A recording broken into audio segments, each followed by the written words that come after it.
माझे नाव पूजा आहे. आज मी तुम्हाला माझी कहाणी सांगणार आहे. आतापर्यंत मी एक आनंदी मुलगी होते. माझे ग्रॅज्युएशन पूर्ण झाले आणि मला अभिषेकचे प्रपोजल आले. मुलगा चांगला शिकलेला होता, डिसेंट होता. त्याचा घरचा बिझनेस होता. घरात पैशांची काहीही कमतरता नव्हती. नकार देण्याचा प्रश्नच नव्हता. लवकरच माझे अभिषेकशी मोठ्या थाटामाटात लग्न झाले. लग्न छान मोठ्या घरात झाल्यामुळे मी आणि माझे आईबाबा फार खुश होतो. मी स्वतःला खूप भाग्यवान समजत होते. लग्न होऊन मी सासरी आले. अभिषेक त्याच्या सावत्र आईसोबत राहत होता. थोड्या महिन्यापासून त्याच्या सावत्र लहान बहिणीचे तिच्या सासरी पटत नसल्यामुळे ती देखील माहेरी येऊन राहिली होती.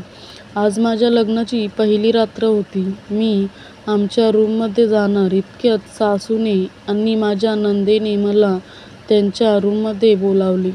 त्यांच्या रूममध्ये जाताच मला जाणवले की दोघींचे चेहरे उदास आणि घाबरलेले होते. जणू काही त्या दोघींना मला काहीतरी सांगायचे होते. मी त्यांना विचारले, काय झाले? तुम्ही दोघी इतक्या घाबरलेल्या का दिसतात?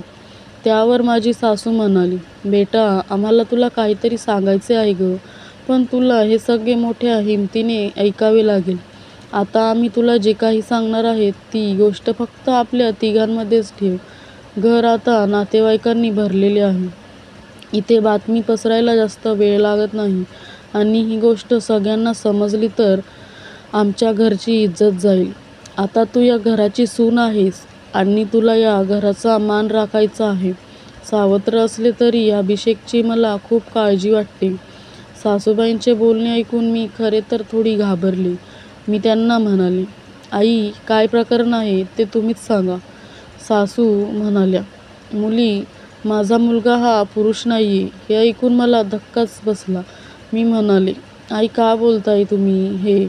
आणि मला तुम्ही आता का सांगताय हे? असे असेल तर तुम्ही तुमच्या मुलाशी माझे लग्न का करून दिले? माझे जीवन का बर्बाद केले? यावर माझी सासू म्हणाली, बेटा, मला माहीत आहे तू असा विचार करत असशील की हे सगळे माहीत असूनही आम्ही तुझे जीवन का बर्बाद केले, तुला लग्नाच्या या बेडीत कशाला अडकवले. पण विश्वास ठेव पोरी, पण आमचा पण नाईलाज आहे. जर ही गोष्ट लोकांना समजली तर आपली किती बदनामी होईल तूच विचार कर. म्हणून इच्छा असूनही ही गोष्ट आम्हाला तुला लग्नाआधी सांगता आली नाही. मला माफ कर. हे सारे ऐकून मी सुन्न झाले. असे वाटले की माझ्या कानात कोणीतरी शिशाचा रस ओतले आहे. सासूबाई पुढे बोलू लागल्या, माझा मुलगा अनेकदा रात्री बाथरूममध्येच राहतो. मला माहीत नाही की तो तिथे काय करतो, पण जेव्हा जेव्हा आम्ही त्याला विचारतो तेव्हा तो म्हणतो की त्याचे पोट खराब आहे, पण तो खोटं बोलतो. माझी नणद पुढे म्हणाली, वहिनी, तू दादासोबत थोडा वेळ घालव आणि मग त्याच्याशी मनमोकळेपणाने या विषयावर बोल. काही करता आले तर आपण सगळे नक्कीच करू. तू काही एकटी नाहीयेस. आम्ही दोघीही तुझ्यासोबत आहोत. लग्नाच्या अगदी पहिल्याच रात्री माझ्या पतीबद्दलच्या या गोष्टी ऐकल्यानंतर मला काय करावे ते समजत नव्हते. आता मला माझ्या खोलीत जायची देखील भीती वाटत होती. सासूबाईंनी दिलेला दूध घेऊन मी चुपचाप माझ्या खोलीत आले आणि बेडवर येऊन बसले. विचार करत असतानाच माझा नवरा अभिषेक खोलीत आला. खोलीचा दरवाजा बंद केला. मी त्याला दूध दिले. त्याने दूध पिऊन माझ्याशी बोलायला सुरुवात केली. अशी जेमतेम 5 मिनिटे गेली आणि अभिषेकने त्याचे पोट बिघडल्याचे मला सांगितले आणि काही सेकंदातच तो उठून बाथरूममध्ये गेला, अगदी माझ्या सासूने सांगितल्याप्रमाणेच. जवळपास तासाभराने अभिषेक बाथरूममधून बाहेर आला. विचार करत करत मी बेडवर पडले. मला आता त्याच्याशी बोलावंसं वाटत नव्हतं. तोही शांतपणे त्याच्या बेडच्या बाजूला जाऊन झोपला. माझी फसवणूक झाल्याचे मला रात्रभर वाटत होते. रात्रभर मला झोप आली नाही. सकाळी लवकर उठून मी बाथरूममध्ये गेले. बाथरूममध्ये जाताच मी हादरले. बाथरूममध्ये एक नवीन नाईन्टी आणि मेकअपचं सामान होते. मला समजले नाही की माझ्या नवऱ्याला या सगळ्याचा काय उपयोग. अरे देवा, अशा व्यक्तीशी माझे लग्न का झाले? सकाळी माझ्या सासूचे आणि नंदेने मला विचारले की रात्री काय झाले. मी सासूला म्हणाले, आई, अगदी तुम्ही मला जे सांगितलं होतं तसेच झाले. आणि मी रडू लागले. मला रडताना पाहून माझी नणद सासूला म्हणाली, आई, तरी मी तुला सांगित होते की दादाचे लग्न नको करून देऊस. अशा प्रकारे कोणतीही मुलीचे आयुष्य खराब नको करूस. पण तुम्ही सर्वांनी माझे ऐकले नाही. आता ती अशीच घुसमटून इथे राहणार का? यावर माझी सासू म्हणाली, बेटा, तू जो काही निर्णय घेशील त्यात आम्ही तुझ्या सोबत आहोत. पण माझ्या मुलाचे हे गुपित तुझ्या तोंडातून बाहेर पडणार नाही असे वचन तुला द्यावेच लागेल. मी तसं वचन माझ्या सासूला दिले. दुसऱ्या दिवशी रात्री अभिषेक खोलीत आला. पण आता त्याच्याकडे बघावेसे पण वाटत नव्हते. मी शांतपणे बेडवर पडून होते. अभिषेक येऊन बेडवर बसला आणि थोडा वेळ बसूनच होता. त्याने मला हाक मारली, पण मी झोपल्याचे नाटक केले. अभिषेक मग उठून बाथरूमला गेला. तो काय करायला गेला होता हे ते मी समजले. काही वेळाने बाथरूममधून वस्तू पडल्याचा आवाज येऊ लागला.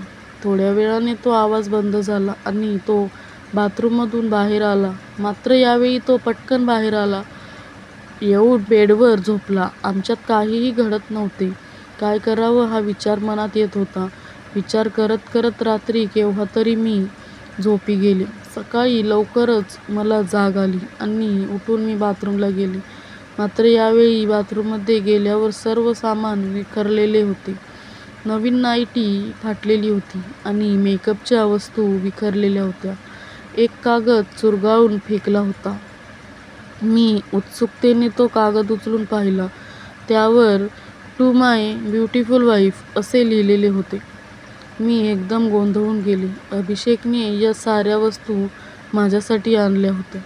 पण मग माझ्या सासूने आणि नंदेने मला अभिषेकबद्दल सांगितलेल्या गोष्टी माझ्या मनात एक शंका आली की त्याने नाईटी आणि मेकअपचे सामान माझ्यासाठी कुठेतरी ठेवले असतील. पण नंतर वाटले की सासू आणि माझी नणद माझ्याशी खोटं का बोलतील? त्या दोघी तर माझी खूप काळजी घेत होत्या. घरच्या कुठल्याही कामाला हात लावू देत नव्हत्या. मला काहीच कळेना. मी गोंधळलेल्या अवस्थेत बाहेर आले. अभिषेकशी थेट बोलूनच विचारावे असे ठरवले. पण नेमकेच तो ऑफिसला लवकर निघून गेला. सासू आणि नणद दोघीही शॉपिंगला गेल्या होत्या. कुणाशी बोलावं बरं? माझ्या सासरच्या घरात एक जुनी मोलकरीण होती, शांता आजी. ती अनाथ होती. तिचे कुणी नातेवाईक नव्हते. तिने अभिषेकला अगदी बाळ असल्यापासून वाढवले होते. तळहाताच्या फोडाप्रमाणे जपले होते त्याला. आता वयोमानाने तिच्याकडून काम होत नव्हते. पण अभिषेकने तिला तिच्या गावी परत न पाठवता तो तिला सांभाळत होता. मी तिच्याशी बोलायचे ठरवले. मी तिच्या खोलीत गेले. ती देवपूजा करत होती. मी तिला विचारले, शांताजी, अभिषेक स्वभावाने कसा आहे ग? ती म्हणाली, खूप सरळ आहे ग तो. त्याला सगळेच चांगले वाटतात. पण तुझ्या सासूपासून आणि नंदेपासून तू सावध राहा बरं का. शांताजीच्या अशा सरळ सरळ बोलण्याने मी हडबडूनच गेले. असे का बोलता आहेत तुम्ही आजी? मी गोंधळून विचारले. शांता आजी म्हणाली, अगं, तुझी सासू आणि नणद या दोघीही फार लालची आहेत. अभिषेकच्या प्रॉपर्टीवर दोघींचाही डोळा आहे. तुझ्याशी लग्न व्हावे असे या दोघींच्याही मनात नव्हते. अभिषेकने तिच्या भावाच्या मुलीशी लग्न करावे अशी तुझ्या सासूची फार इच्छा होती. पण ती मुलगी अजिबात चांगली मुलगी नाहीये. म्हणून अभिषेकने तिच्याशी लग्न करायला सरळ सरळ नकार दिला. ह्याचा राग मनात ठेवलाय तिने. तुझी नणद देखील तिच्या सासरच्या लोकांशी भांडून इथं येऊन राहिली आहे. घरी परत जायचे नाव घेत नाही. तुला काही त्या दोघी या घरात सुखाने संसार करू देणार नाही. तू अभिषेकला सोडून या घरातून दूर जावे यासाठी त्या दोघीही प्रयत्न करत असतील. तू सावध राहा. आता मला या दोघींचा डाव लक्षात आला. मी उठून सासूच्या खोलीत गेले. त्या दोघी अद्याप शॉपिंगवरून परत आल्या नव्हत्या, पण सासूच्या बेड शेजारीच्या साईड टेबलवर मला जुलाबाची बाटली दिसली आणि झालेला सगळा प्रकार माझ्या लक्षात आला. माझ्या सासूनेच दुधातून अभिषेकला जुलाबाची औषध दिले आणि त्याचे पोट बिघडले म्हणून तो रात्रभर बाथरूममध्ये जात येत होता आणि मी नाईटी आणि मेकअपचे सामान त्याने माझ्यासाठी आणले होते, जे त्याच्यावरच्या संशयापायी मी पाहिले पण नाही. बिचारा अभिषेक, त्याची काय चूक नाही. आता बस झालं. माझ्या ह्या भोळ्या नवऱ्याला मी त्या दोघींच्या षडयंत्राला बळी पडू देणार नाही. या प्रकरणाचा सोक्षमोक्ष मी लावूनच राहील. मी दिवसभर अभिषेक घरी येण्याची वाट पाहिली. रात्री उशिरा तो घरी आला. जेवण आटोपल्यावर आम्ही दोघेही रूममध्ये गेलो. 2 दिवस मी बिचाऱ्याशी नीट बोललेही नव्हते. त्याचा चेहरा उदास होता, पण आज पहिल्यांदाच मी त्याच्याशी बोलणार होतो. तो येताच मी म्हणाले, अभि, मला तुझ्याशी बोलायचे आहे. तो जरा घाबरला. काय झाले पूजा? तुला या घरात काही त्रास होतोय का? नाही रे, तसं नाही, मी म्हणाले. आणि मग झाला सगळा प्रकार मी अभिषेकला एका दमात सांगून टाकला. अभिषेक अवाक होऊन माझ्याकडे बघतच राहिला. तो मला म्हणाला, अगं, ती नाईटी आणि मेकअपचे सामान मी तुझ्यासाठीच आणून ठेवले होते. बाथरूममध्ये ठेवले होते. मी तुला अशा प्रकारे गिफ्ट द्यावे अशी माझ्या बहिणीचीच आयडिया होती. आपल्यात गैरसमज होऊन वेगळे व्हावे असा डाव त्या दोघींनी रचला होता. आयडिया आईला आणि माझ्या छोट्या बहिणीला माझ्याबद्दल फारशी माया कधीच नव्हती, पण त्या दोघी माझा संसार उद्ध्वस्त करण्यासाठी ह्या थराला जातील ह्याची मला कल्पना नव्हती. आता काय करायचे? त्यांनी काळजीने मला विचारले. आता जे काही करायचे असेल ते मी करेन. तू चिंता करू नकोस. यस, छोट्या मालकीणबाई, अभिषेक खुशीत येत म्हणाला आणि त्याने मला त्याच्या बाहुपाशात खेचून घेतले. आणि त्या रात्री खऱ्या अर्थाने आमची मधुचंद्राची पहिली रात्र साजरी झाली. दुसऱ्या दिवशी मी सकाळी किचनमध्ये काम करता करता खुशीत गाणे गुणगुणत होते. मला खुश बघून माझी सासू आणि नणद थोड्या गडबडल्याच, पण तसे न दाखवता माझी सासू म्हणाली, काय झाले पूजा, आज खुश दिसतेस? काय निर्णय घेतलास मग तू? माहेरी परत जाणार आहेस का? माहेरी? आणि मी का माहेरी जाऊ? पण नणदबाई मात्र जाणार आहेत त्यांच्या सासरी. हे ताईचे दुपारच्या ट्रेनचे तिकीट, त्यांच्या घरी परत जायचे. मी माझ्या सासूला म्हणाले. हे ऐकून माझ्या नंदेचा पारा चढला. ती रागाने बोलली, मी नाही जाणार. तू कोण आलीस मला माझ्या सासरी परत पाठवणारी? मी घरची मालकीणबाई आणि मी ठरवणार या घरात कोण राहणार आणि कोण नाही ते. मीही तितक्याच खंबीरपणे तिला उत्तर दिले. तू कुणाशी बोलते आहेस याचं भान आहे का तुला? अभिषेक, तुझी बायको बघ काय बोलते आहे. माझी सासू गरजली. अभिषेक म्हणाला, बरोबर बोलते आहे ती. छोटीला तिच्या घरी परत जायलाच हवे. आणि आई, तुला पण इथे राहायचं असेल तर आमच्या संसारात विष कालवायचा प्रयत्न करू नकोस, नाहीतर तुला देखील गावी पाठवून देईन. आता आम्हाला सगळे माहीत पडले आहे. हे ऐकून माझी सासू गडबडलीच. घाबरून ती बोलली, बेटा मला माफ कर. संपत्तीच्या मोहापायी हे मी सगळं केलं. परत अशी चूक होणार नाही. मला एक संधी देऊन बघ. पुन्हा असला प्रकार होणार नाही.